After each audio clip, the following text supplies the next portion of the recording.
A moving story of redemption, love, passions, and new beginnings. When she took in a wounded young man from the street, she thought she was just doing good. But what started as compassion turned into a forbidden love, and a dangerous one. Watch this story until the end. You will be surprised by this story. If you like love stories, romance, subscribe to this channel, leave your comment. Every day we post videos like this. Continuing.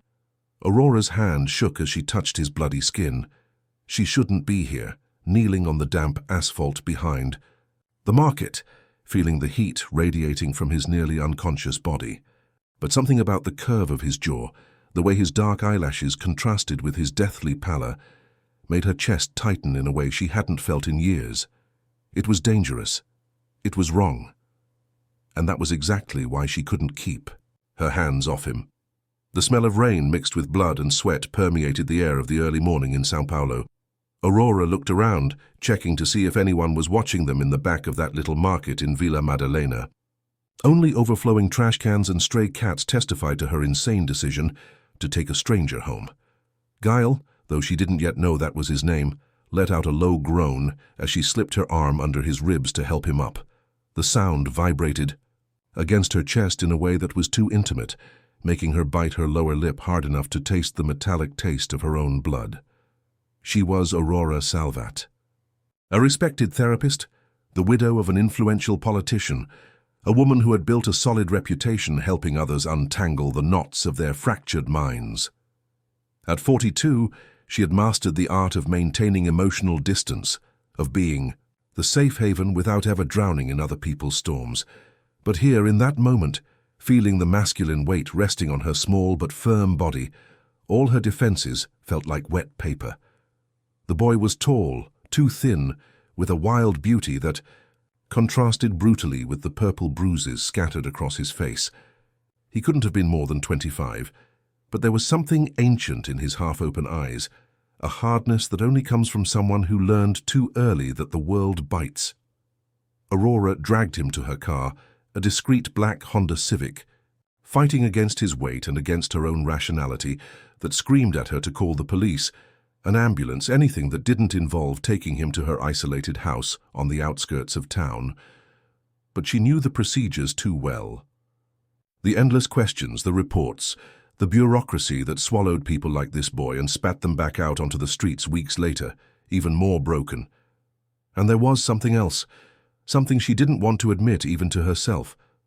The visceral need to protect him, as if her body recognized something familiar and lost in him. During the drive to her home in Cotia, Aurora glanced in the rearview mirror several times, watching as he lay unconscious in the back seat, his head lolling from side to side as the car rocked along the dimly lit streets. At each stoplight she hesitated, her fingers hovering over the steering wheel, almost changing direction to the nearest hospital. Almost. The wooden house loomed through the trees like a refuge or a trap. Aurora was never sure which. It was a project she and her husband had planned together in the last years of their marriage, before the accident that killed him, before the disappearance of their son that turned their home into a mausoleum. Now the dark clapboards and large glass windows seemed to watch her with silent disapproval as she pulled up. Carrying Gael from the garage to the guest room was a struggle that left Aurora panting and sweating, even in the early morning chill. She laid him on the bed more carefully than she cared to admit, her hands taking longer than necessary to brush his dark hair from his bruised forehead. It was then that she noticed the scar, a thin, jagged line that ran from his scalp to his left temple, almost hidden by his hair. Aurora knew the mark. She had seen others like it during her years of treating victims of domestic violence and child abuse. Someone had hurt this boy when he was very young, leaving a lasting memory of pain. Without thinking, she reached out her index finger and delicately traced the path of his scar. His skin was warm and soft beneath her touch, and Aurora felt a shiver run up her arm as Gael mumbled something incomprehensible and turned his face toward her hand, as if seeking more contact, even though he was unconscious. She recoiled as if she had been burned.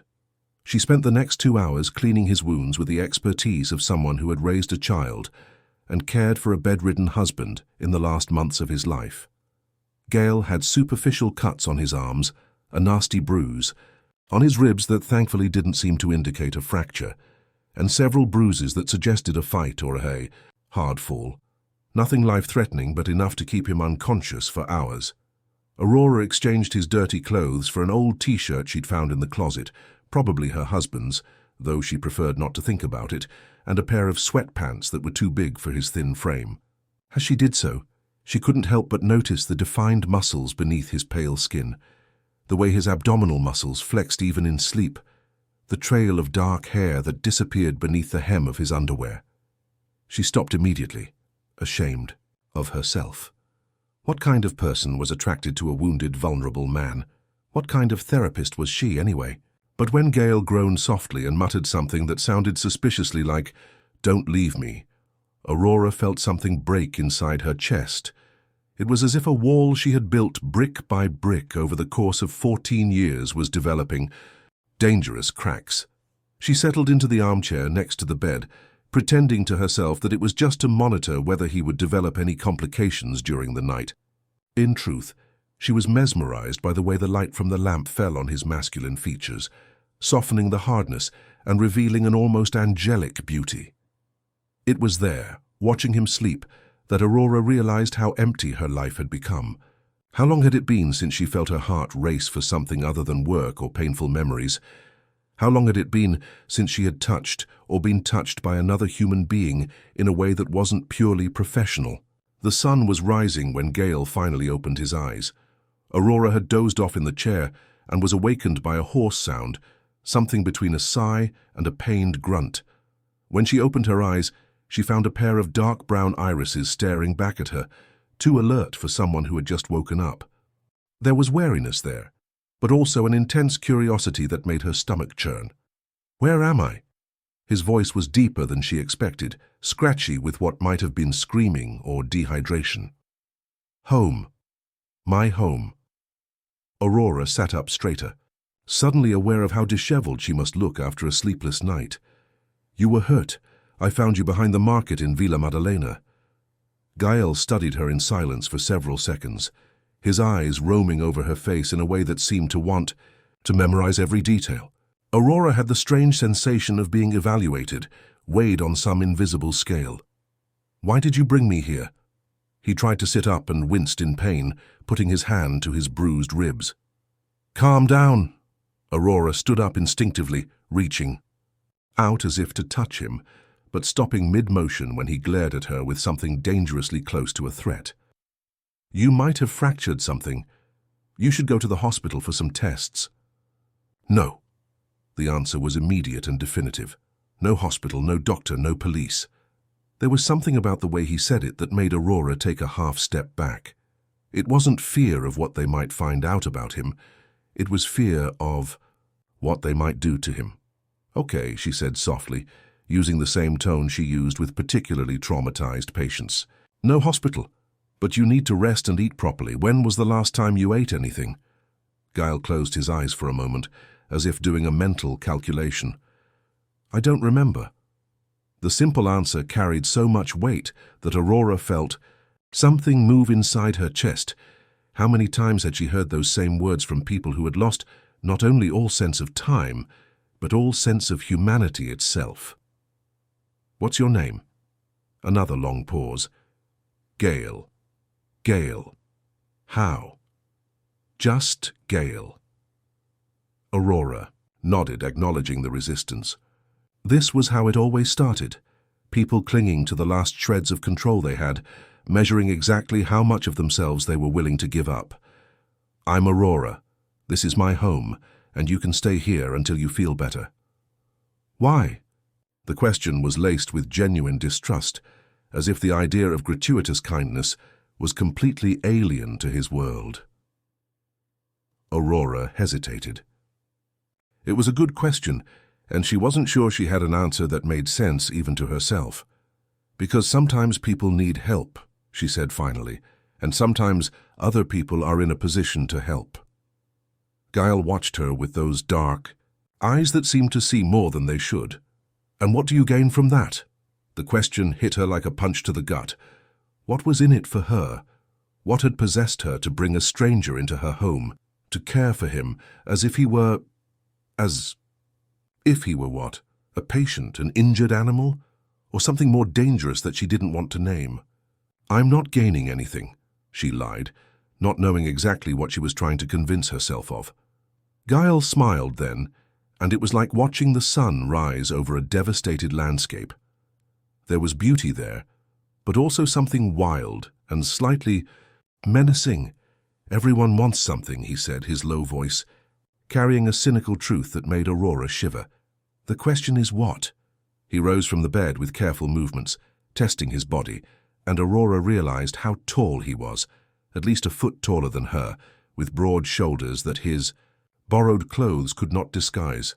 There was a feline grace to the way he moved, even when injured, as if every muscle was constantly braced for fight or flight. "Are you hungry?" Aurora asked, desperate to break the tension that seemed to have taken over the room. Always. The simple answer carried so much weight that Aurora had to look away. There was something about the way he said it, as if hunger was a permanent state, not just physical, but existential. In the kitchen, Aurora moved with the efficiency of someone who had long cooked only for herself. Scrambled eggs, toast, strong coffee. Nothing too elaborate, but enough to nourish a clearly malnourished body. Gale sat at the kitchen table and watched her work, his eyes following her every move with an intensity that made Aurora's skin crawl. "You live alone," he said. It wasn't a question. "Yes." "Long time ago." Aurora turned to face him, one eyebrow raised. "Why do you want to know?" Giles shrugged but didn't look away. "Curiosity. You don't seem like the type of woman who'd be alone by choice." There was something about the observation that made Aurora's stomach tighten. It was too intimate, too precise, as if he could see through the layers of control she'd built up over the years. "People get lonely for all sorts of reasons," she said, placing the plate in front of him with more force than necessary. Gile picked up his fork but didn't start eating right away. Instead, he continued to watch her with those dark eyes that seemed to be dissecting her soul. "I'm a widow," Aurora said finally, not sure exactly why she was volunteering this information. "How long has it been?" 14 years. Gile nodded slowly, as if that explained something. "And you never wanted to start over?" The question hit her in a vulnerable place that Aurora hadn't touched in a long time. Of course she had thought about it, especially in the first few years after her husband's death. But after her son disappeared, the idea of opening up to someone else, of risking losing someone again, had become unthinkable. "It's complicated," she said. "It always is." Gile finally began to eat, and Aurora was impressed by the restrained voracity with which he devoured the food. It wasn't gluttony. It was the desperate hunger of someone who didn't know when his next meal would be. "And you?" Aurora asked, surprising herself. "Do you have family? Someone who should be worried?" Giles' hand paused halfway to his mouth. For a moment, something flashed in his eyes. Pain, perhaps, or an anger so deep it made Aurora flinch. "No," he said simply. "Friends? Girlfriend?" Gile put his fork aside and looked at her directly. "Why all these questions? Have you changed your mind about not wanting anything in return?" There was a teasing edge in his voice, but also something darker. Aurora felt like she was treading on dangerous territory, but she couldn't stop. "I'm a therapist," she said. "Asking questions is what I do." "Ah." Gale leaned back in his chair, a slow smile spreading across his lips. "So, I'm your new project? The poor, wounded soul you're going to try to fix?" There was so much cynicism in those words that Aurora felt like she'd been slapped. Was this how he saw her? As just another person trying to use him to feel better about herself? "That's not it," she said, though a part of her wondered if it wasn't exactly that. "No." Gale leaned forward, and suddenly the space between them felt charged with a dangerous electricity. "So what is it, Aurora?" The way he said her name, low, husky, as if he were tasting the flavor on his tongue, made something tighten deep in her belly. It was too intimate, too familiar, coming from a stranger she'd known for less than 12 hours. began, but the words died in her throat as Gale reached out and lightly touched her fingers on the table. The contact was electric. Aurora felt every nerve ending in her hand spark, a rush of heat shooting up her arm and into her chest. It had been years since she'd felt anything like this acute awareness of every spot where another person touched her. Gale must have felt it too, because his eyes darkened and he didn't pull his hand away. Instead, he ran his thumb over her knuckles in a caress that was almost reverent. "You're beautiful," he said softly, and there was something in his voice that made Aurora's heart race. Too beautiful to be alone for 14 years. Aurora should have pulled her hand away. She should have set boundaries, reminded herself that this was inappropriate, dangerous, completely out of her control. Instead, she found herself staring at his mouth and wondering what it would be like to kiss him. The moment was broken by the sound of the phone ringing in the living room. Aurora quickly pulled her hand away, as if she had been burned, and stood up to answer it. It was her secretary, reminding her that she had appointments scheduled for that afternoon. Aurora glanced at her watch, surprised to realize that it was already past 10 in the morning. She had completely lost track of time. When she returned to the kitchen, Gale had finished eating and was washing his plate in the sink. There was something domestic about the scene that made Aurora's stomach clench in a strange way. "I have to go," she said, avoiding looking at him directly. "I have patients to see." Gale nodded, drying his hands on a dish towel. "Where's your office?" "In Villa Maddalena. Why?" Curiosity. He studied her for a moment. "Are you coming back?" There was something about the question that felt more vulnerable than he intended, as if, despite all the harshness, a part of him was genuinely worried about the possibility of abandonment. "It's my home," Aurora said softly. "Of course I'll come back." Gale nodded, but she could tell he didn't look completely convinced. "You can stay here today," she continued. "Rest, eat whatever you want from the fridge. Just don't leave, okay? At least until I get back. You're still recovering." It was a weak excuse, and they both knew it. The truth was, Aurora was afraid that if he left, she would never see him again. And the intensity of that fear frightened her. Gale smiled, and again there was something dangerous in that expression. "Worried about me, Doctor?" "Aurora," she corrected automatically. "Aurora," he repeated, and again the way her name sounded in that voice made something stir inside her. "I'll stay." All the way to the doctor's office, Aurora couldn't get Gale out of her head. There was something about him that completely unhinged her carefully constructed equilibrium. It wasn't just the physical attraction, although that was undeniable and alarming. It was something deeper, as if he could see through all the masks. She wore and see straight through to the woman she had been before the tragedy. Her appointments that afternoon were a disaster. Aurora found herself distracted, losing the thread of conversations, asking questions she had already asked. Her patients noticed. She could see it in the hesitant way they looked at her, as if they didn't recognize the skilled, focused therapist. They knew.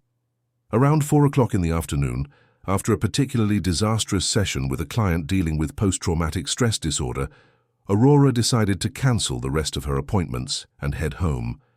She found Gale on the back porch, shirtless, chopping wood with an axe she hadn't even known she owned. Sweat glistened on his tanned skin, and Aurora was mesmerized by the way the muscles in his back rippled with each blow. There was something primitive about the scene, almost archaic, that made her mouth go dry. Gale must have sensed her presence because he turned and smiled when he saw her. There was something different about him, more relaxed perhaps, or more at ease, as if this place, this house, had already become familiar. "I thought you needed firewood for the fireplace," he said, indicating the pile of wood he had chopped. Aurora looked at the impressive amount of firewood and then at his hands, noticing the small cuts and new calluses. "You didn't have to," she began. "I wanted to." Gale set aside the axe and approached her, and Aurora had to fight the urge to back away. There was something different about the way he moved now, more confident, more predatory. "I wanted to do something for you, as a thank you." He was too close now, close enough for her to smell his skin, warmed by the sun and work, close enough to see the beads of sweat running down his bare chest. "Gael," she began, not knowing exactly what she wanted to say. "Aurora." He reached out and touched her face, his work-roughened fingers caressing the soft skin of her cheek. "I've thought about you all day." It was a simple confession, but it carried so much weight that Aurora felt as if the ground had shifted beneath her feet. When was the last time anyone had thought of her as a woman, not as a therapist or a widow or a grieving mother? "You shouldn't," she whispered, but didn't pull away. "Why not?" "Because—" Aurora struggled to find the words, to remember all. "The reasons why this was a bad idea. Because you don't even know me. Because I could be anyone. Because—" Gael silenced her words by placing his thumb over her lips, a touch so soft it was almost a caress. "I know who you are," he said quietly. "You're the woman who saved me. The woman who took me home when any sensible person would have called. The police. The woman who took care of me without knowing me, without wanting anything in return." Aurora closed her eyes, fighting the wave of emotion that threatened to consume her. When was the last time anyone had seen her like this? Not as the competent professional or the tragic widow, but simply as a woman capable of kindness. When she opened her eyes again, she found Gael watching her with an intensity that made her heart race. There was desire there, yes, but also something else, a tenderness that contrasted sharply with the hardness she had seen in him at first. "Aurora," he murmured, and this time her name sounded like a prayer. Gael leaned forward, and Aurora knew he was going to kiss her. She knew she should pull away, set boundaries, remind herself of all the reasons this was inappropriate. Instead, she found herself leaning toward him, her eyes closing, her lips parting in anticipation. The kiss was gentle at first, almost hesitant, as if Gael were giving her a chance to pull back. But when Aurora sighed against his mouth and brought her hands to his bare chest, something changed. The kiss deepened, becoming more urgent, more desperate, as if they were both trying to make up for years of loneliness in a single moment. Aurora lost herself in the feel of his lips against hers, in the slightly salty taste of his sweaty skin, in the way his large hands cupped her face as if she were something precious and fragile. It had been a long time since she had felt wanted, hadn't felt alive like that. When they finally pulled apart, they were both panting. Gael rested his forehead against hers, his fingers still tracing the contours of Aurora's face with a reverence that made her shiver. "This is crazy," she whispered. "I know." Gael smiled, and there was something wild in that expression. "But you're not going to ask me to stop, are you?" Aurora studied him for a long moment, seeing herself reflected in his dark eyes. There was danger there, she knew. Gael was a complete unknown, a man with no known past or future. Getting involved with him was risky in every possible way. But when was the last time she had felt alive? When was the last time she had done something just because she wanted to, not because it was safe or appropriate or expected? "No," she said finally. "I'm not going to ask you to stop." Gael's smile widened, and he leaned in to kiss her again. This time Aurora gave herself completely, allowing herself to feel everything. The desire, the excitement, the delicious fear of the unknown. That's when the house phone began to ring insistently, the shrill sound cutting through the hot afternoon. Like a blade. Aurora reluctantly pulled away, panting and disoriented. "I need to take this." Gael nodded but didn't let go of her completely. His fingers remained intertwined with hers as she spoke to whoever was on the other end of the line. It was the police. Aurora felt her blood run cold as she listened to the investigator explain that they had found clues to her son's disappearance. After 14 years, there was finally something. A witness who had come forward. Evidence that had been overlooked in the original investigation. When she hung up the phone, her hands were shaking. Gael was watching her with an expression she couldn't quite decipher. There was concern there, but also something that looked suspiciously like fear. "What's wrong?" he asked. Aurora stared at him, suddenly struck by a terrible suspicion. The coincidence was impossible to ignore. Gael appearing in her life just now, when new evidence about her son was finally emerging. The way he seemed to know her better than he should. The way his eyes looked vaguely familiar. "My son," she said slowly, watching every change in his expression. "Had the police have found clues about my missing son?" Gale was very still for a moment, his dark eyes studying her face with an intensity that made Aurora take a step back. Then he smiled, and there was something dangerous in that expression. "How interesting," he said softly. "And what did they find?" The silence that followed Gale's question was thick as the air before a storm. Aurora stared at him, searching his dark eyes for signs of guilt or recognition, but found only a curiosity that seemed too genuine to be acted. Either he was a better actor than she'd given him credit for, or he really didn't know anything about the phone call. "They didn't give any details," Aurora lied, testing him. "They just said they found something." Gale nodded slowly, but she noticed how his shoulders relaxed almost imperceptibly. It was a subtle relief, but it was there. "It must be hard," he said, and there was something genuine in his voice. "Reliving this after so long."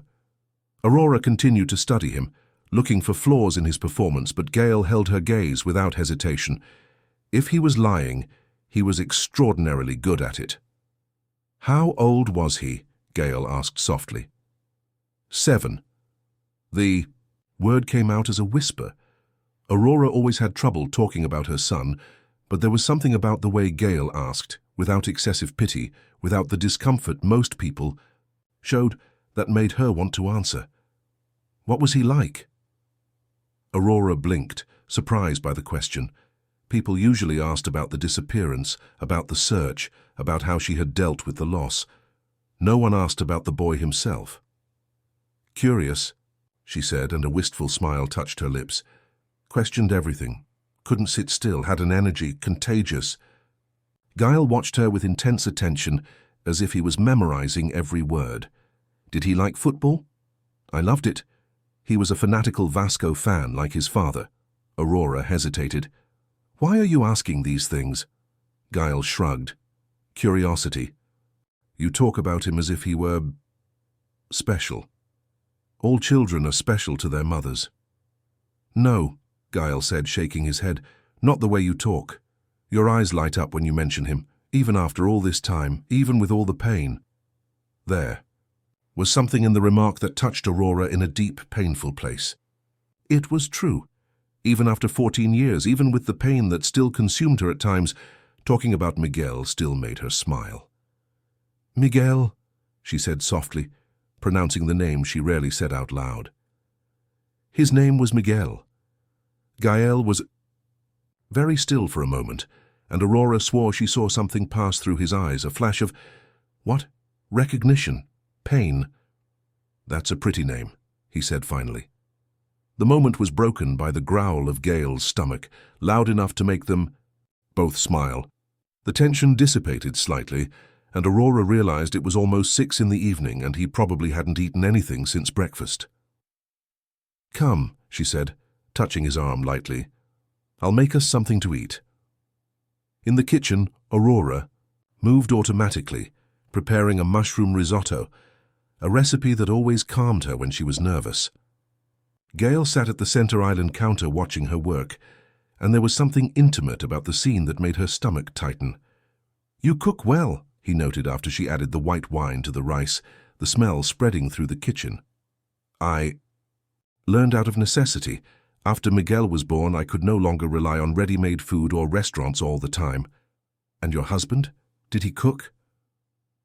Aurora paused, her spoon still in mid-stir. It felt strange to talk about Roberto with Gale, there especially after what had happened between them on the porch.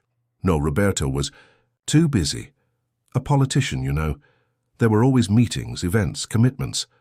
She continued stirring the risotto, avoiding Gale's gaze, especially in the last few years. "Were you happy?" The question was too intimate, too invasive, but Aurora found herself wanting to answer. Maybe it was the genuine way Gale asked it, without the morbid voyeurism she was used to dealing with. "In the beginning, yes. Roberto was charismatic, passionate. He had big dreams of changing the world." Aurora smiled bitterly. "But politics changes people. Or maybe it just reveals who they really are." What do you mean? Aurora hesitated, then decided to continue. In the last years of our marriage, Roberto was always irritable, always stressed. He drank too much, and there were other women. Gael stood quietly, just watching her. There was no judgment in his eyes, just genuine interest.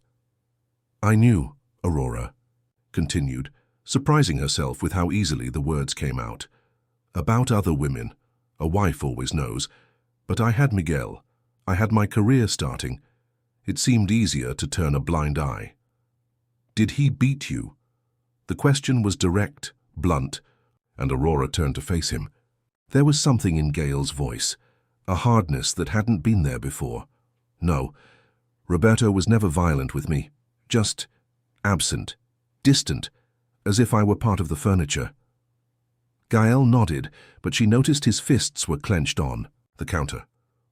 And after Miguel disappeared, Aurora stopped stirring the risotto completely, the memories hitting her like waves. Roberto blamed me. He said if I had been a better, more attentive mother, he said it was my responsibility to take care of our son. The anger that flashed through Gael's eyes was so intense that Aurora took a step back.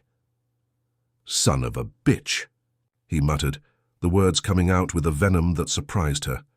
Gael, I'm sorry. He ran his hands through his hair, visibly struggling to control himself. It's just, men who blame women for their own inadequacies make me angry. There was something about his reaction that touched Aurora deeply. When was the last time someone had been outraged in her defense? Roberto died 6 months later, she said softly. Car accident. He was drunk. Gael was quiet for a long moment. Do you blame yourself for not feeling more pain when he died? The Etude question hit her like a punch in the gut. How could Gael see so clearly through her? How do you know? Because I know that expression, the guilt of not feeling guilty enough. Aurora studied him, noting the way Gael spoke about complex emotions, with a familiarity that came from experience. You've lost someone too, she said. It wasn't a question. Gael looked away, focusing on his hands. Everyone loses someone. Not the way you're saying it. You lost someone important, and you didn't feel what you thought you should feel. Gael was silent for so long that Aurora thought he wouldn't answer. When he finally spoke, his voice was low, barely audible. My mother died when I was 16. Overdose. I found her body in the bathroom of a cheap motel. Aurora stopped breathing for a moment. There was so much pain contained in those simple words. Gael. And I stood there looking at her, waiting to feel something. Sadness, anger, despair, anything. He lifted his eyes to meet hers. But all I felt was relief. Relief that it was finally over, that she wasn't going to let me down anymore, wasn't going to promise to stop using drugs and then disappear for weeks. Aurora approached him slowly, as if he were a wounded animal that could run away at any moment. There's nothing wrong with feeling relief, she said softly. Sometimes love isn't enough to heal people, and sometimes caring for someone for so long leaves you too exhausted to feel anything other than relief when it's over. Gael stared at her with an intensity that made her heart race. Is this what you felt when your husband died? Aurora nodded slowly. Relief, and then guilt for feeling relief, and then anger for feeling guilty for something that was a normal, human reaction. Gael smiled then, and there was something vulnerable in that expression that made Aurora's chest tighten.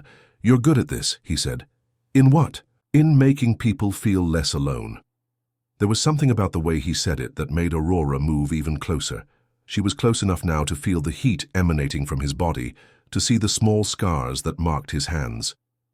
Where do these scars come from? She asked, lightly touching a jagged mark on the back of his left hand.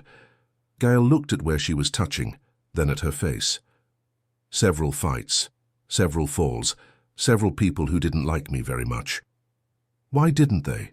Like you? Because I had a habit of questioning authority, and authority doesn't like to be questioned, especially by street kids. Aurora felt something move inside her chest. Did you live on the streets? From 16 to, well, until now, basically. But you're smart, articulate. Why haven't you ever tried— Try what? Gale interrupted, but there was no anger in his voice. Get a job, study? Do you think it's that simple? Aurora realized she had stepped on delicate ground. I'm sorry, I didn't mean to— No, it's okay. Gale took her hand, intertwining their fingers.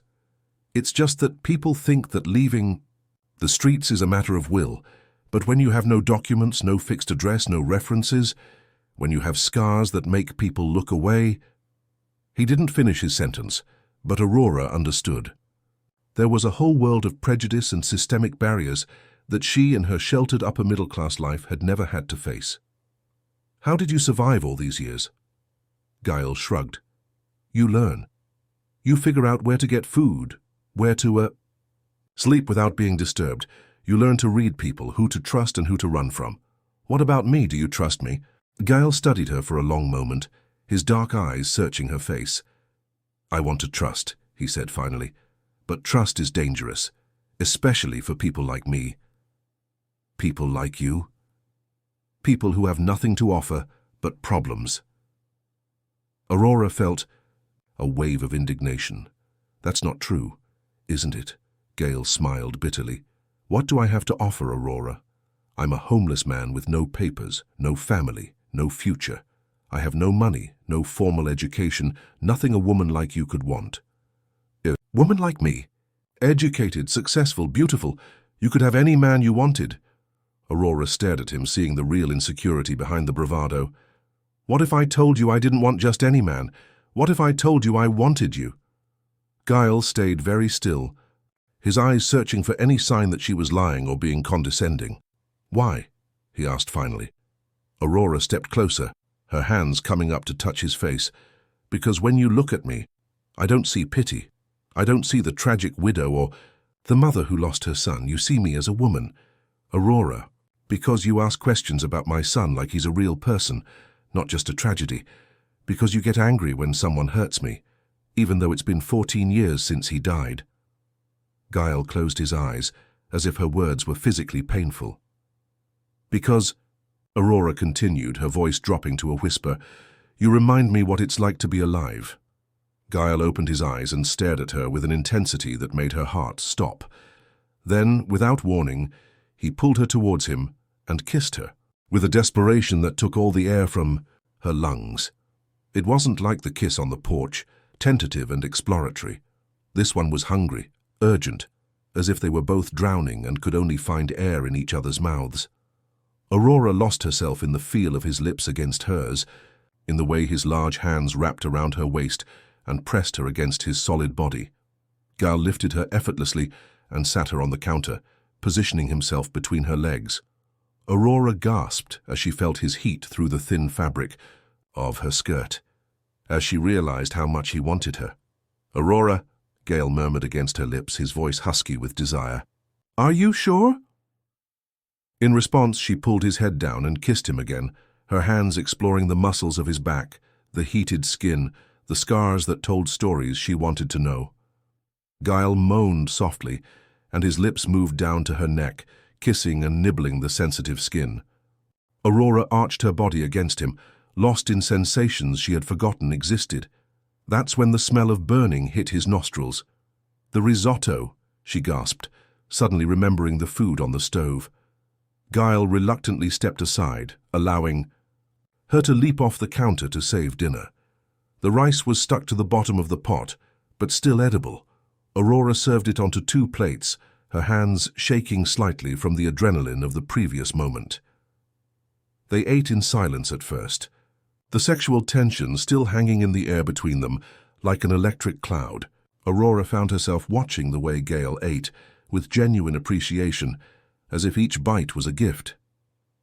Where did you learn to cook like that? He asked, breaking the silence. My grandmother. She said that a woman who doesn't know how to cook will never understand what love is. Gale smiled. Your grandmother was wise. She was. She raised 5 children on her own after my grandfather died in the war. Strongest woman I've ever known. Is she still alive? No. She died when Miguel was 3. He adored her. Aurora smiled wistfully. She always said Miguel had an old soul, that he understood things other children didn't. Gael stopped eating for a moment. Like what? Ah, silly things. Like when someone was sad, even if they tried to hide it. Or when there was a storm coming, even when the sky was clear. My grandmother used to say that some spirits are more sensitive to the world around them. Do you believe that? Aurora thought for a moment. I think some people are more intuitive than others. Miguel has always been like that. Sometimes he would look at me like he knew exactly what I was thinking. Gael remained quiet, moving the food on his plate without eating. What's up? Aurora asked. Nothing, it's just sometimes I get that feeling too, that I know things I shouldn't know. Like what? Gael stared at her. Like the fact that you blame yourself for your husband's death, even though you know it wasn't your fault. Like the fact that you still talk to your son in your head, especially when you're home alone.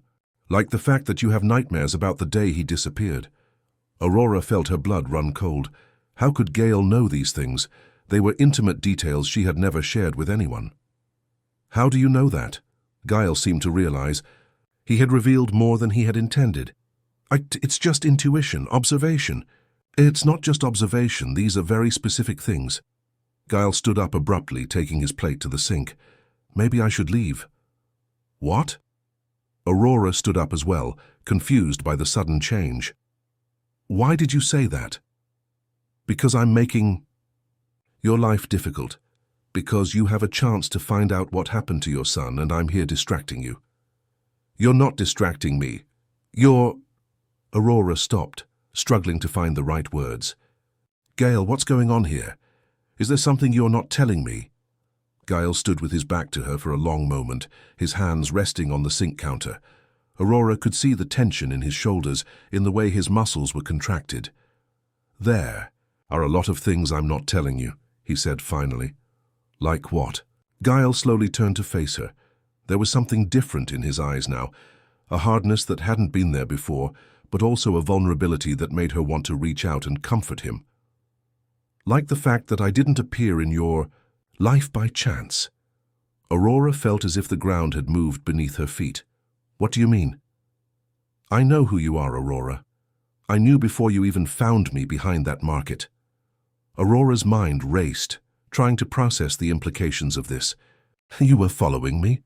Not exactly. Gael approached slowly, as if approaching a frightened animal. But I know about your husband. I know about your son. I know about the life you built after you lost everything. As? Gael hesitated, and Aurora could see the internal struggle in his eyes. Because Roberto Salvat was my father. The world. I stopped. Aurora felt as if she had been struck by lightning. Her legs gave out and she had to hold on to the table to keep from falling. What did you say? Roberto was my father, Gael repeated, his voice low but firm. And the woman he was, seeing when you were still married, was my mother. Aurora stared at him, seeing for the first time the resemblance that had been there all along. The shape of his eyes, the line of his jaw, the way he tilted his head when he was thinking. How had she not noticed before? You are... She began, but the words died in her throat. I am your son's half-brother, Gael said softly, and I have come here to destroy you. Aurora felt as if she were falling into a bottomless abyss. Everything made sense now. The strange familiarity. The way he seemed to know her, the intensity of his reaction to her. But I couldn't, Gael continued, approaching slowly. Because you're not what I expected. Because you saved me instead of rejecting me. Because you're... Stop. Aurora held up her hand, trying to process everything. Just stop. Gael stopped where he was, but didn't look away. You lied to me, Aurora said, her voice shaking with anger and pain. From the first moment you lied. Yes, you took advantage of my kindness. You manipulated me. Yes, and what happened between us, what we just did, was that a lie too? Gael was silent for a long moment, and when he spoke his voice was filled with an emotion that seemed genuine. No, that was the only real thing that happened to me in years. Aurora stared at him, searching for signs of deceit, but finding only a brutal honesty that made her want to cry and scream at the same time. "I don't know if I can believe you. I know and I understand if you want me to leave." Aurora closed her eyes, trying to organize her thoughts. When she opened them again, Gale was still there, watching her with an expression that mixed hope and resignation. "Why did you tell me if you really came here to destroy me? Why are you telling me the truth now?" Gale smiled, and there was something sad in that expression. "Because you asked me about trust. And I realized that I want to trust you more than I want revenge." Aurora studied him for a long moment, seeing not the man who had tried to deceive her, but the wounded boy who had grown up without a father, without love, without hope. "What? Do you know about Miguel?" she finally asked. Gale hesitated, and Aurora knew there was more, much more. "Gale, what do you know about my son?" When Gale spoke, his voice was so low that she had to lean in to hear. "I know where he is." Gale's words echoed through the kitchen like a gunshot. Aurora felt the world spin around her, her legs giving out until she had to grab the counter to keep from falling. 14 years. 14 years of sleepless nights, of nightmares, of gnawing guilt. And this man, this stranger she had kissed, desired, had begun to trust, knew where her son was. "Do you know where he is?" Aurora's voice came out hoarse, broken. "Is my Miguel alive?" Gale made a move to approach, but stopped when he saw the expression on her face, a mix of desperate hope and murderous rage that made him back away. "Aurora, answer." The word came out like a command, laden with an authority Aurora hadn't known she possessed.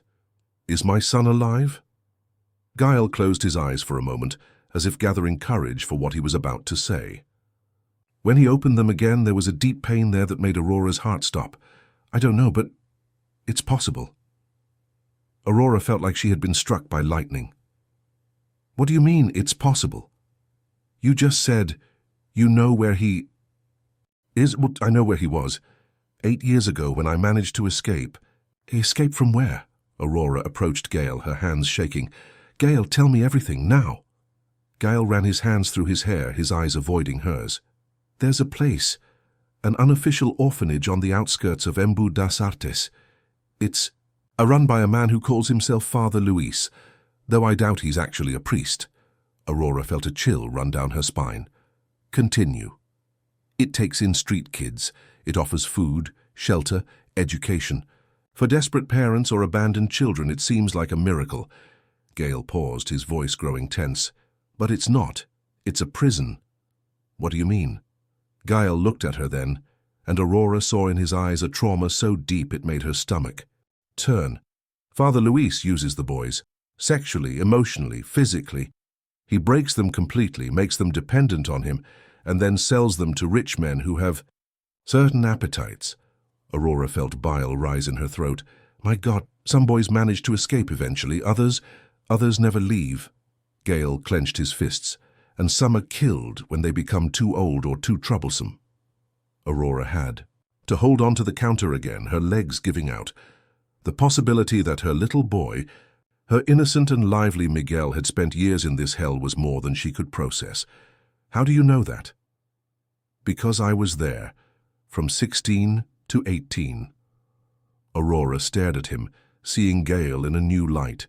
The scars, the hardness in his eyes, the way he'd reacted when she'd mentioned men who hurt women. It all made sense now. "Gale." "Miguel arrived there when he was 7, Gale continued, his voice mechanical, as if he were reciting clinical facts to shield himself from the pain. "I was 16. Father Luis said the boy had been given away by a family that could no longer care for him." "Given away?" Aurora felt anger explode in her chest. "My son was kidnapped. I would never—" "I know." Gale finally looked at her. "Father Luis lied. He always lied. He said whatever was necessary to keep the boys broken and obedient." Aurora began to pace the kitchen, her mind racing. "You said you escaped 8 years ago. Was Miguel still there?" Gale hesitated. "I was, but what?"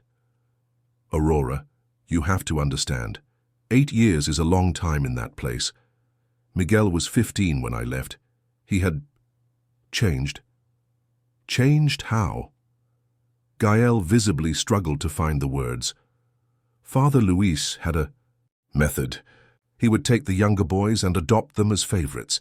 He would give them special privileges, better treatment, more food. In return, Aurora felt nausea wash over her. In exchange for what? In exchange for absolute loyalty. The boys would do anything to maintain their privileges, even policing the other boys, preventing escapes, reporting wrongdoing. Aurora stopped walking, staring at Gael with growing horror. Are you saying my son has become a collaborator? I'm saying Miguel did what he had to do to survive, Gael said firmly, and I don't blame him for it. Any child in that situation would do the same. Aurora closed her eyes, trying to take it all in. When she opened them, there were tears streaming down her face. Why didn't you tell me before? Why didn't you go to the police when you escaped? Gael laughed bitterly. Do you think I didn't try? Do you think the police would believe a homeless drug addict against a respectable religious man who does charity work? Aurora realized the painful truth in his words. How many times had vulnerable children tried to report abuse only to be ignored or not believed? Besides, Gael continued, Father Luis has protection. Politicians, businessmen, influential people who use his services. He is untouchable. Aurora felt a cold fury settle in her chest. No, he's not untouchable. Not if he has my son. Gael studied her carefully. Aurora, even if Miguel is still alive, even if he's still out there, you don't understand what you're dealing with. Father Luis isn't just an abuser. He's a smart sociopath with resources and connections. And I'm a woman who lost her son 14 years ago and now finds out he might be alive, Aurora said, her voice filled with a determination that surprised even her. Do you think I care how dangerous this man is? Gael watched her for a long moment, and something changed in his expression. Aurora saw admiration there, but also fear. If you go after him, he will destroy you. Then he'll try. Aurora stepped closer to Gael, her eyes burning with determination. But I won't give up on my son, not again. Gael was quiet for several seconds, studying her face, then slowly he nodded. If you are determined to do this, then I will help. Aurora blinked in surprise. Why? Because Father Luis destroyed my life too, because Miguel is my half-brother, and because, Gael hesitated, then continued, because I fell in love with you, and I can't bear the thought of you hurting yourself trying to do this alone. The confession hit Aurora like a punch in the stomach. After everything that had happened, after all the lies and revelations, Gael still managed to surprise her. Gael, I know I lied to you. I know you have every right to hate me, but if you let me, I will help you find Miguel. Aurora studied him, looking for signs of deceit, but finding only brutal sincerity. First, we need information. Father Luis has changed his location several times over the years to avoid suspicion. I need to find out where he is now. How are we going to do this? Gael hesitated. I know people. Other boys who escaped, people who know things, but it will be dangerous to make contact. Aurora nodded. How long do you need? A few days. Maybe a week.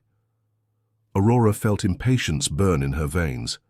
After 14 years, the thought of waiting a few more days seemed unbearable, but she forced herself to be rational. Okay, but I'm going with you. Aurora, no, it's too dangerous, I know, you already said it. Aurora crossed her arms. But that's my son, Gael. I'm not going to sit at home while you risk your life for him. Gael stared at her for a long moment, and Aurora saw the exact moment he realized he wasn't going to be able to dissuade her. Okay, but we do this my way. You follow my instructions, you don't question my decisions, and if I tell you to run, you run. Deal? Aurora nodded. Deal. Gael ran his hands over his face, suddenly looking exhausted. Okay, we'll start tomorrow, but first, I need to tell you a few more things. What things? Gael stared at her with an expression that made her stomach churn. About what Father Luis did to me. About why I managed to escape when others couldn't, and about why he'll never stop hunting me. Aurora felt a shiver run down her spine. What do you mean? Gael approached her slowly, his hands touching her face with a tenderness that contrasted with the hardness in his eyes. I killed someone to escape, Aurora, and Father Luis knows it. Before Aurora could respond, Gael continued. The man I killed was one of Father Luis's favorite clients, a wealthy politician who liked very young boys. He was hurting an 8-year-old child, a child who reminded me of what Miguel must have looked like when he first arrived there. Aurora felt tears burn her eyes, imagining Gael as a teenager, desperate and furious, trying to protect a defenseless child. I didn't plan to kill him. I just wanted him to stop. But when he attacked me, Gael paused, I used a pocket knife I had stolen weeks before. One stab. He died almost instantly. Gael. Father Luis helped me get rid of the body. He said it was our secret, that he would protect me. But I knew the truth. He was keeping me locked up with blackmail, so I ran away. I stole money from him, burned part of the compound, and ran away. Aurora stared at him, seeing not a murderer but a desperate boy who had done the only thing he could to protect an innocent child. That doesn't make you a monster, she said softly. Gael smiled bitterly. Father Luis would disagree. He has evidence of what I did, witnesses. If he wants, he can send me to prison for the rest of my life. Then why haven't you done it already? Because he wanted me back. I was special to him. His pet project. Gael visibly shivered. He spent years trying to find me. He only stopped when I left São Paulo and remained completely invisible. Aurora began to understand. But now you're back. Now I'm back. And if he finds out where I am, he's going to come after you. Gael nodded. And he'll come after anyone important to me. Aurora felt icy fear spread through her veins, but also something stronger, iron determination. Then we have to get to him first. Gael studied her with awe and terror. Aurora, you don't understand. If we go after him and fail, then we cannot fail. Gael was silent for a long moment, then nodded slowly. Okay, but first you need to know exactly what you're getting into. For the next 2 hours, Gael told Aurora details about Father Luis's compound that made her want to vomit and cry at the same time. The boys' daily routine, the training they received, the punishments for disobedience, the twisted hierarchy that kept everyone under control. But it was when Gael described Miguel that Aurora nearly broke down. He was smart. Smarter than most, he learned quickly how the system worked and how to survive in it. Gael paused. But there was something about him, a resistance. Even when he accepted the rules, even when he did what Father Luis wanted, there was a part of him that never completely broke. How do you know? Because at night when he thought no one was looking, he would cry, and he would mumble one word over and over again. Aurora felt her heart stop. What word? Mommy. He called for you, Aurora. Even after years there, even after everything they did to him, he still called for you. Aurora lost control completely. Then, 14 years of pent-up pain, guilt, despair, and dashed hope exploded all at once. She fell to her knees on the kitchen floor, violent sobs racking her body. Gael was at her side immediately, pulling her into his arms, whispering words of comfort as she cried against his chest. I'll find him, she whispered through her tears. I'll bring him home. We will, Gael corrected, her own tears wetting her hair. We'll bring him home. They stayed like that for a long time, clinging to each other on the kitchen floor, two broken people trying to find enough strength to face what was to come. Eventually, Aurora pulled away and looked at Gael through her tears. Why did you really come looking for me? And don't tell me it was just for revenge. Gael hesitated, then sighed. Because I was afraid to go after Father Luis alone. Because I knew that if I failed, Miguel would still be there forever. And because, he trailed off, his eyes avoiding hers. Why what? Because Miguel talked about you constantly. He told stories about how you taught him to play soccer, how you made pancakes on Sundays, how you read him bedtime. Stories. Gail met her eyes, and I was jealous. 7-year-old jealous because he had something I never had, a mother who loved him. Aurora felt her heart break again. Gail, I wanted to destroy you because you represented everything I could never have. But when I met you, when I saw who you really were, Gail touched her face gently, I realized you weren't the cold, selfish woman I had imagined. You were just a broken mother who did the best she could. Aurora leaned into his touch, allowing herself for a moment to feel comfort amidst the chaos. And now?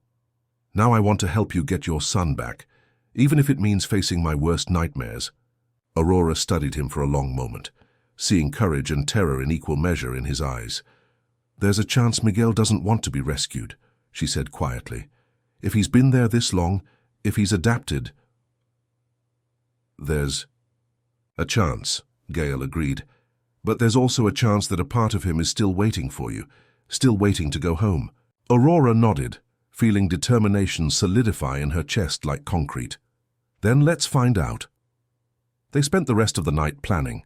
Gail drew rudimentary maps of the locations where Father Luis had operated in the past, listed the names of people who might have information, explained the security protocols they would have to follow.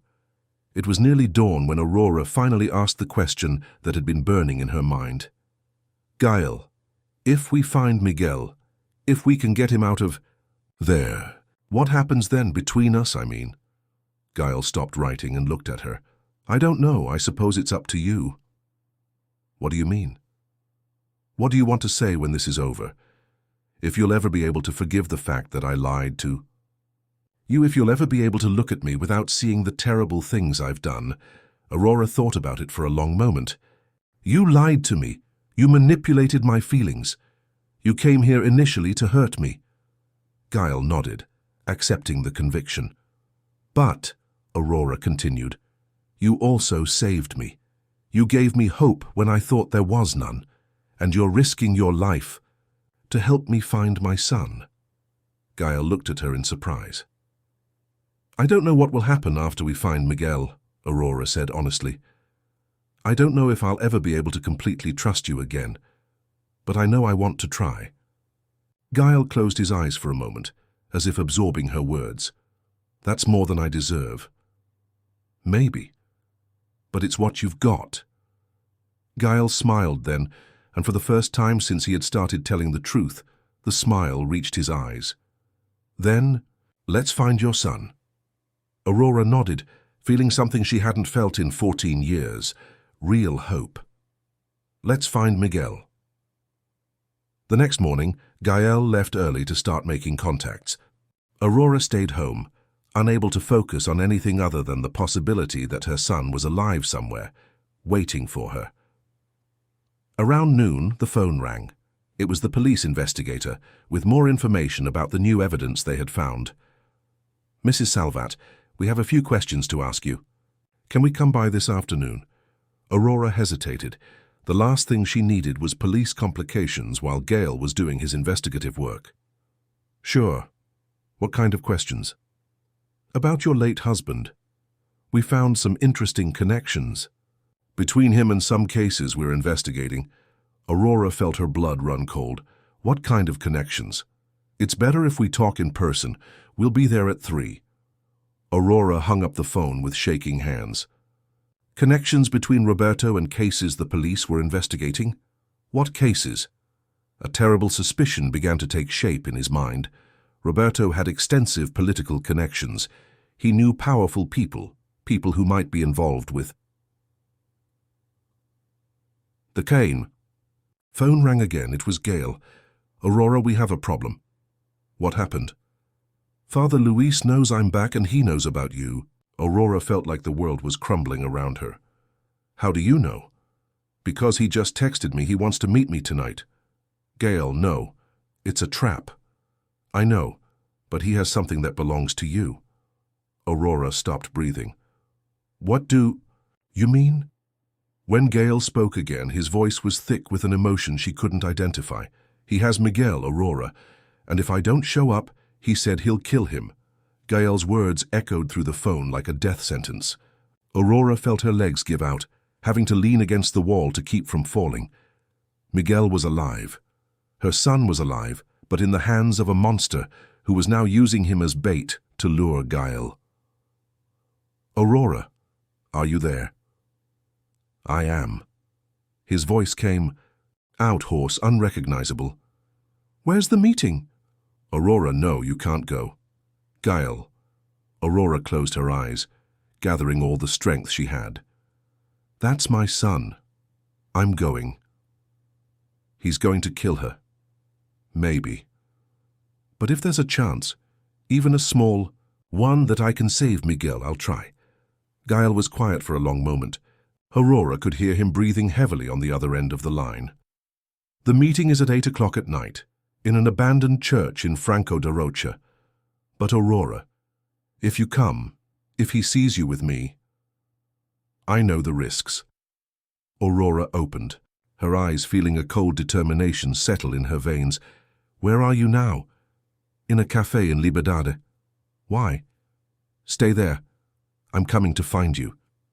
"Aurora." "Gael, we'll go together or I'll go alone, but I'll go." Another silence, then a resigned sigh. "Café Tokyo on Rua Galvão Bueno. But Aurora, if we do this, we'll do it my way. No discussion." Combined. Aurora hung up the phone and ran to her room, her mind racing. The police would be here at 3. Gael needed her at 8. And somewhere in between, she had to figure out how to save her son without getting everyone killed in the process. She rummaged through her closet until she found what she was looking for, a small box hidden behind winter clothes. Inside was the revolver Roberto had insisted she buy after he began receiving political threats. Aurora had never shot him, but she knew how it worked.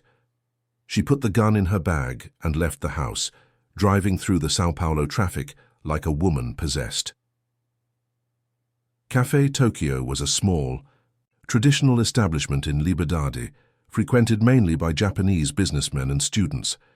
Aurora found Gael at a table in the back, 2 cups of cold coffee in front of him. He seemed to have aged years in a matter of hours. "You brought her gun," he said without preamble as she sat down. Aurora didn't even ask how he knew. "I did." "Do you know how to use it?" "I will learn." Gael studied her for a moment, then nodded. "Fine. But first, you need to understand a few things about Father Luis." For the next 2 hours, Gael meticulously described the man they had known for 14 years as nothing more than a name. Father Luis was clever, manipulative, and completely devoid of empathy. He had built his empire of abuse through a combination of charm, blackmail, and calculated violence. "He'll try to break you psychologically before anything else," Gael explained. "He'll use Miguel against you. He'll make you feel guilty. He'll try to convince you that everything that happened was your fault." Aurora nodded, trying to mentally prepare herself for what was to come. "And Gael," she said softly, "if something happens to me, if things go wrong, do you promise you'll save Miguel?" Gael stared at her. "Nothing will happen to you. Gael, promise." Gael closed his eyes for a moment. "I promise." At 5 o'clock in the afternoon, they were in Aurora's car, driving towards Franco da Rocha. Gael had insisted that they arrive early to scout the terrain. The abandoned church sat on a seldom-traveled dirt road, surrounded by dense vegetation. It was a small Gothic building, probably built in the 1920s, with broken spires and stained glass windows that gave it an eerie appearance. Gael and Aurora hid in a clump of trees about 100 meters from the church, observing the place through binoculars that Gael had obtained from somewhere. 3 cars, Gael muttered. At least 6 men, maybe more inside the church. Aurora studied the building, looking for signs of movement. "Do you see Miguel?" "No, but he must be in there." Aurora checked her watch. 7:40. They still had 20 minutes. "Gael," she said softly, "there's something I need to tell you." He turned to look at her. "The police came looking for me today. They said they found connections between Roberto and some cases they are investigating." Gael was very quiet. What kind of connections? I don't know, they were going to tell me more, but Aurora paused. Do you think Roberto knew about Father Luis? Gael was silent for a long moment. It's possible. Father Luis has many powerful protectors. Aurora felt nausea spread through her stomach. The possibility that her own husband might be involved in Miguel's disappearance was more than she could process. If Roberto was involved, she said finally, that means Miguel was deliberately turned in. Gael nodded gravely. And that means Father Luis has evidence that could destroy many important people. Aurora began to understand the magnitude of what they were up against. It wasn't just about saving Miguel. It was about exposing a web of corruption and abuse that reached all the way to the highest echelons of power. It's time, Gael said, checking his watch. Aurora took a deep breath, checked the gun in her bag one last time and nodded. They walked towards the church in silence, their hands clasped together. When they reached the front door, Gael stopped. Aurora. No matter what happens in there, no matter what you see or hear, remember that Miguel had to do things to survive. Don't judge him for what he has become. Aurora nodded, though she wasn't sure she was truly prepared for what she might find. Gael pushed open the heavy wooden door and they entered the church. The interior was lit by candles, casting dancing shadows on the decaying walls. The pews had been removed, leaving an open space that looked more like a theater than a place of worship. At the altar, a figure sat in an ornate chair. Father Luis was smaller than Aurora had imagined, a grey-haired man in his 60s, wearing a well-cut suit that contrasted with the decay around him. There was something about him that radiated authority and malice in equal measure. And beside him, standing but with his hands clearly tied behind his back, was a young man who made Aurora's heart stop. Miguel. Her son was no longer the 7-year-old boy who had disappeared 14 years before. He was a tall, thin young man with dark hair and eyes that had once been bright and curious but now seemed empty and distant. There was something in his posture, a learned submission, that made Aurora want to cry. But it was him. It was definitely him. Miguel, Aurora whispered, stepping forward. Miguel looked up at her and for a moment, just a moment, Aurora saw a flicker of recognition. Then the expression went blank again. "Ah, they've finally arrived," Father Luis said, his voice carrying an accent Aurora couldn't place. "Gael, my dear boy, how you've grown." Gael remained quiet, but Aurora could feel the tension radiating from him. "And you must be Aurora." Father Luis smiled, and the expression was genuinely warm and fatherly. The famous mother who never stopped searching. Aurora found her voice. "Let go of my son." Father Luis laughed softly. "Straight to the point. I admire that. But I'm afraid it's not that simple." He got up from his chair and walked slowly towards them, his hands clasped behind his back like a teacher giving a lecture. "You see, Aurora, Miguel is no longer your son. Not in the way you remember him. He is mine now. My masterpiece, isn't that right, Miguel?" Miguel nodded almost imperceptibly, and Aurora felt as if she had been stabbed. "What did you do to him?" she whispered. "I saved him," Father Luis said, simply. "I found an abandoned boy rejected by his own family, and I turned him into something useful, something obedient." "He wasn't abandoned," Aurora said, her voice rising in volume. "He was kidnapped." "Oh, but was it?" Father Luis inclined his head. "Because the people who brought him to me told a very different story." Aurora felt the world spin around her. "What people?" Father Luis smiled again. "Your husband, of course, the esteemed Roberto Salvat." Even though she knew it was a possibility, hearing it confirmed was like receiving a physical blow. Aurora had to lean on Gael to keep from falling. "Roberto brought Miguel here," Father Luis continued. "He said the boy had become a problem, that he was interfering with his business. He asked me to take care of the situation." "You're lying." Hi?" Father Luis gestured to one of the men in the shadows, who approached carrying a folder of documents. "I keep meticulous records, my dear. Contracts, photographs, recordings, all properly documented." The man opened the folder and showed the contents to Aurora. She saw photographs of Roberto talking to Father Luis, documents with Roberto's signature and even a check signed by him. "Why?" Aurora whispered, feeling as if her reality was falling apart. "Why would Roberto do that?" Because Miguel had seen things he shouldn't have seen, heard conversations he shouldn't have heard. Father Luis walked over to Miguel and placed a fatherly hand on his shoulder. The young man didn't react. Roberto was involved in very lucrative but also very delicate businesses, trafficking, money laundering, other activities that required discretion. Aurora looked at Miguel, searching for any sign that he was listening, processing, reacting. But his eyes remained blank. And then one day, Father Luis continued, little Miguel inadvertently mentioned some of these activities in front of the wrong people. Roberto realized he had a problem. So he decided to make his own son disappear, Aurora said, her anger starting to overcome her shock. Roberto was a practical man, and I offered a practical solution. Father Luis stroked Miguel's hair as if he were a pet. Miguel would be well cared for, well educated, well trained, and Roberto could go about his business without worry. Aurora turned to Gael, seeing her. Own anger and disgust reflected in his eyes. "And you," Father Luis said, focusing on Gael, "my prodigal son, I thought I would never see you again after that terrible night when you got carried away." Gael spoke for the first time since they entered the church. "I didn't get carried away. I protected a child." "You killed one of my most valued associates," Father Luis corrected gently. "An important man, with family, with influence. A man who was raping an 8-year-old child." Father Luis shrugged. "Business is business, my dear. And you cost me a lot of money." Aurora saw Gael tense, his fists clenching. She touched his arm gently, reminding him to stay focused. "What do you want?" she asked Father Luis. "Ah, finally a sensible question." Father Luis walked back to the altar.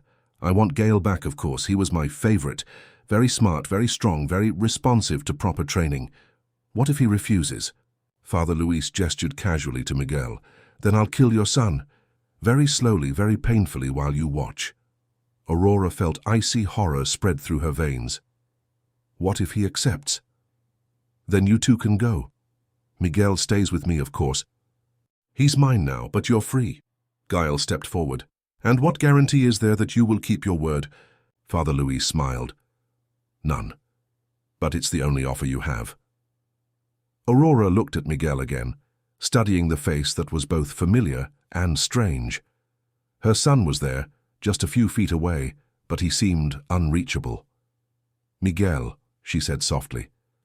"Miguel, it's me, your mother."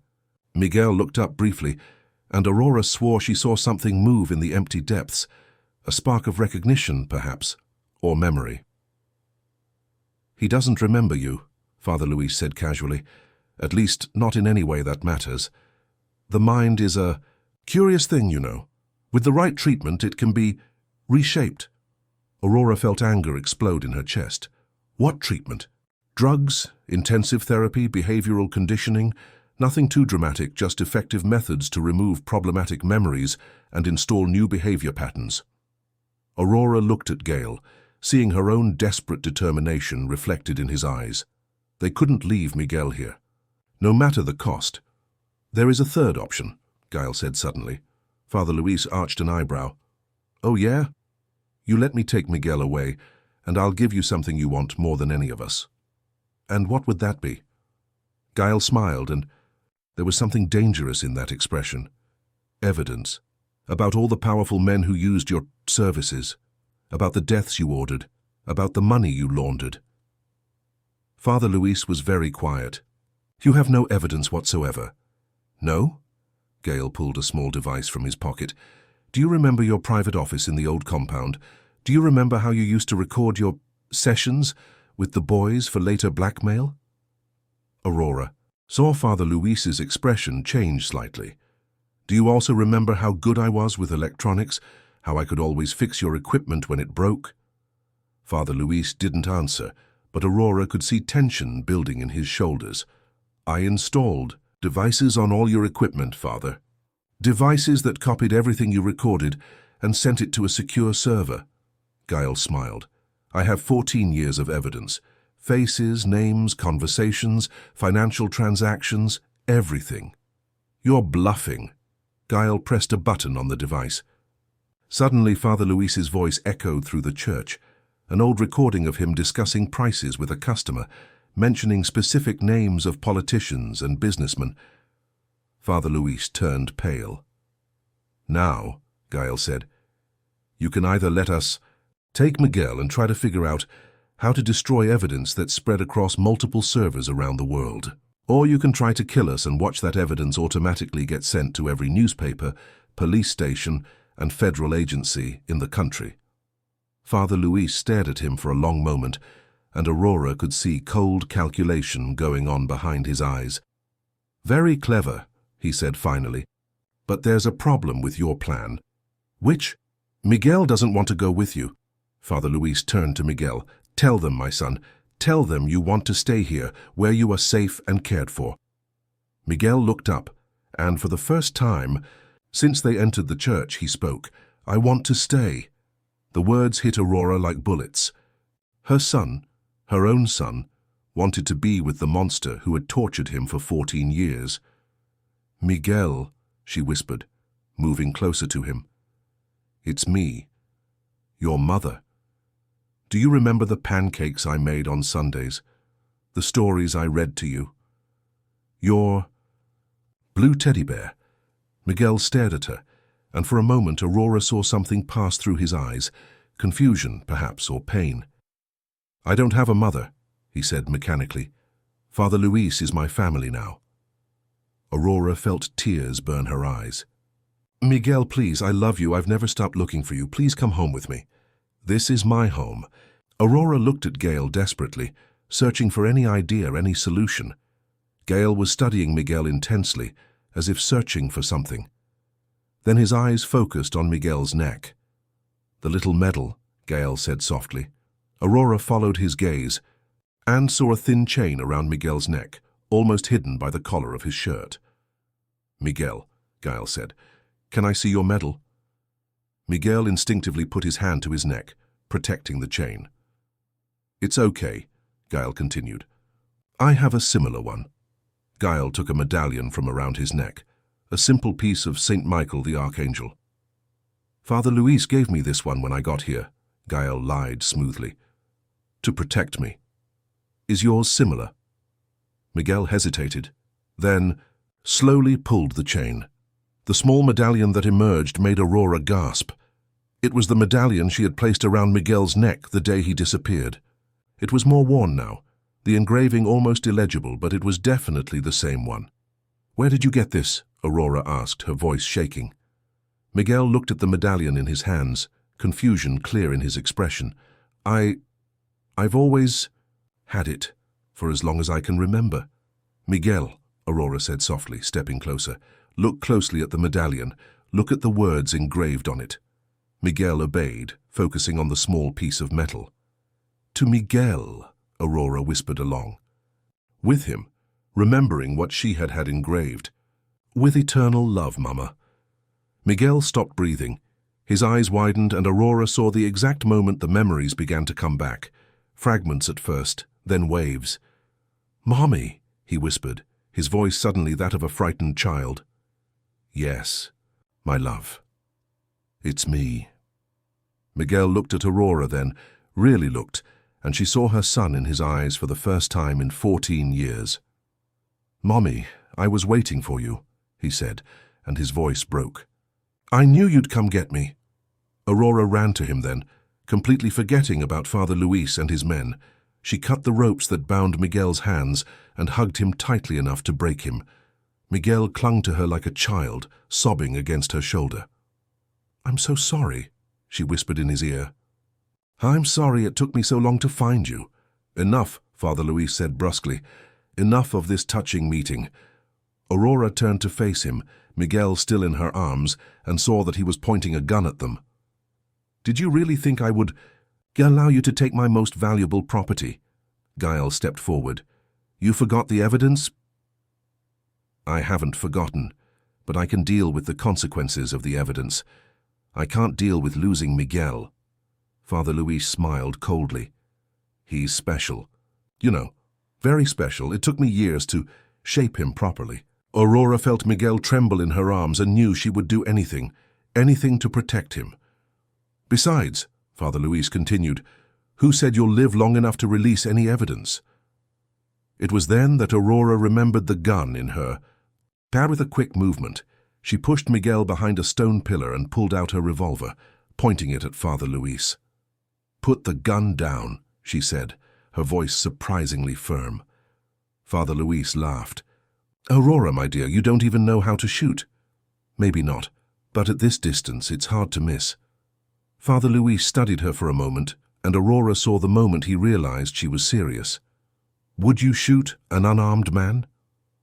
He asked. You're not a man, Aurora replied.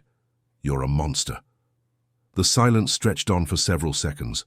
Aurora could feel Miguel behind her, Gael beside her, and Father Luis's men in the shadows, all waiting to see who would blink first. Then, Gael moved. In one fluid motion, he disarmed the nearest man and fired 2 shots into the air. Federal police, he shouted, surround the building. It was a lie, but it worked. In the confusion that followed, Aurora grabbed Miguel and ran to the side door of the church while Gael kept Father Luis's men occupied. They reached Aurora's car, panting and shaking. Gael arrived seconds later, blood streaming from a cut on his arm. Let's go, he yelled, jumping into the passenger seat. Aurora started the engine and stepped on the gas, her wheels skidding in the dirt before finding traction. In the back seat, Miguel was hunched over, his hands covering his ears. Aurora could hear him mumbling something over and over. What is he saying? Gael asked. Aurora listened more carefully and felt her heart break. He's apologizing, she whispered. He's saying he's sorry for everything he's done. Gael turned to look at Miguel. Miguel, listen to me. Miguel looked up, and Aurora saw in the rearview mirror that they were filled with tears. You didn't do anything wrong, Gael said, firmly. You survived, it's all you could do. But I did things, Miguel began. You did what you had to do to live, Aurora interrupted, her own voice thick with tears. And now you're safe. You're with me. They drove in silence for several minutes, putting distance between themselves and the church. Finally, Aurora stopped at a well-lit gas station. Now what? She asked. Gael checked his phone. The evidence was sent automatically when I activated the emergency device. Everyone who matters will receive copies within a few hours. And Father Luis? He'll probably try to escape, but he won't get very far with all the media and authorities after him. Aurora nodded, then turned to Miguel. How are you, my love? Miguel stared at her, and Aurora saw that there was still confusion in his eyes, but also something else, hope. I remember you, he said softly. Not everything, but I remember how you smelled, how you held me when I had nightmares. Aurora felt tears roll down her face. I'll help you remember everything. We'll make new memories, too. Miguel nodded, then looked at Gael. You're my brother, half-brother. Gael nodded. I am, and I'm sorry that our father... I'm sorry for everything that happened.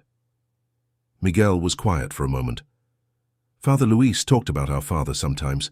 He said we were just like him. We're not, Gael said firmly. We choose to be better. 3 months later, Aurora was in her kitchen making pancakes.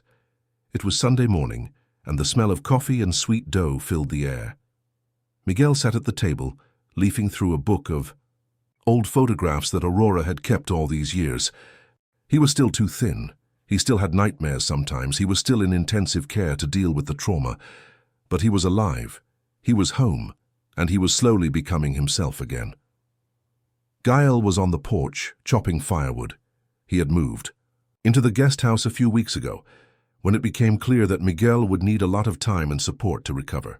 His presence had been crucial. He understood Miguel's trauma in a way that Aurora never could, and it had created a special bond between the half-siblings. Mommy, Miguel said, using the word that still sounded like a miracle to Aurora. I ask you a question? Of course, my love. You and Gail, are you going to stay together? Aurora paused in her preparation of pancakes. It was a question she had asked herself thousands of times in the past few weeks. I don't know, she said honestly. It's complicated. Why did he lie to you? Aurora turned to face him. Miguel was becoming perceptive again, noticing emotional nuances he had forgotten how to process. Partly, but mostly because, Aurora hesitated, because we're still figuring out who we are now, after everything that's happened. Miguel nodded. He loves you, you know. How do you know? The way he looks at you when he thinks no one is watching. Miguel smiled, the first real smile Aurora had ever seen from him. And the way you look at him. Aurora laughed, surprised by her son's wit. When did you get so smart? I guess I always was. I was just asleep for a while. At that moment, Gail came in through the back door, his hands and clothes full of sawdust. It smells good in here, he said, smiling at Aurora. Sunday pancakes, Miguel explained. Mom said it was our tradition. Gail looked at Aurora, and she saw love and gratitude in his eyes. It's a good tradition, he said softly. They ate their pancakes in comfortable silence, three people who had been broken by circumstances beyond their control but were slowly learning to be a family. After breakfast, Miguel retired to his room to rest. He still got tired easily. Aurora and Gail stayed in the kitchen, washing the dishes side by side. The hearing is next week, Gail said softly. Aurora nodded. The evidence Gail had collected had led to the arrest of Father Luis and dozens of his associates, including several prominent politicians and businessmen. Gail would have to testify, relive the trauma all over again. Are you going to be okay? Gail smiled sadly. I'll have to stay. Miguel needs to see that it's possible to face the past and keep living. Aurora turned to face him. And after the hearing? Afterwards? I don't know. I suppose it's up to you. Aurora approached him, her hands touching his scarred but beautiful face. Gail, what do you want? You, he said simply. Miguel. A chance to be a real family. Even though I know it's going to be hard, that we all have a lot of healing work to do. Especially because it will be difficult, because we've been through the worst together and survived. Aurora studied him for a long moment, seeing not the man who had lied to her, but the man who had risked everything to save her son. Yes, she said finally. Yeah, what? Yes, I want to try. I want to try to be a family. Gail kissed her then, and for the first time since it all began, the kiss held no despair or fear, only love and hope. When they separated, Aurora rested her head on his chest and closed her eyes. Do you think he'll be okay? She asked. Miguel? Gail ran his fingers through her hair. He's going to be more than fine. He's going to be extraordinary, just like his mother. Aurora smiled, feeling peace for the first time in 14 years. From Miguel's room she could hear soft music. He had rediscovered his passion for the guitar, something Father Luis had used to torture him, but which he was slowly reclaiming as his own. It was a sad but beautiful song full of budding hope, like all of them. 6 months later, Aurora sat in front of the mirror in her bedroom preparing for her wedding. It was a small ceremony, just Miguel, Gael, a few close friends, and the priest from the local church, who had become a confidant and support. During Miguel's healing process, Miguel appeared in the doorway wearing a suit Aurora had bought for him, the first suit he had owned as a grown man. You look beautiful, Mommy, he said, smiling. Aurora turned to look at him. He had gained weight, his eyes were bright again, and there was a peace about him that she hadn't seen since he was a child. How are you feeling? She asked. Happy, Miguel said simply. Happy that you found someone who loves you like you deserve. Aurora stood and hugged her son, no longer a lost boy but a brave young man who had survived the unthinkable. I love you, she whispered. I love you too. They walked down together, Miguel offering his arm to escort her to Gail, who was waiting at the small altar they had set up in the garden. When Gael saw Aurora walking toward him, his eyes filled with tears. She was radiant, not just beautiful, but alive in a way he had never seen before. "Are you sure about this?" the priest asked softly as Aurora and Gale stood before him. Aurora looked at Gale, seeing on his face the scars that told the story of his survival, but also the strength and kindness that had allowed him to save not only himself, but her and Miguel as well. "I'm sure," she said. "Me too," Gale replied. And when they kissed as man and wife, Aurora knew that sometimes the most beautiful stories were born from the ashes of the most painful ones. Miguel applauded enthusiastically, and for the first time in 14 years, Aurora Salvat was completely, perfectly happy. At the back of the garden, two figures watched the ceremony from a distance, federal police officers assigned to protect the family during the transition period following Father Luis's trial. They wouldn't need that protection for much longer. Father Luis had been sentenced to life in prison, and his network had been completely dismantled. But for now, Aurora, Gale, and Miguel were safe. They were together, and they were finally home. And that was all that mattered.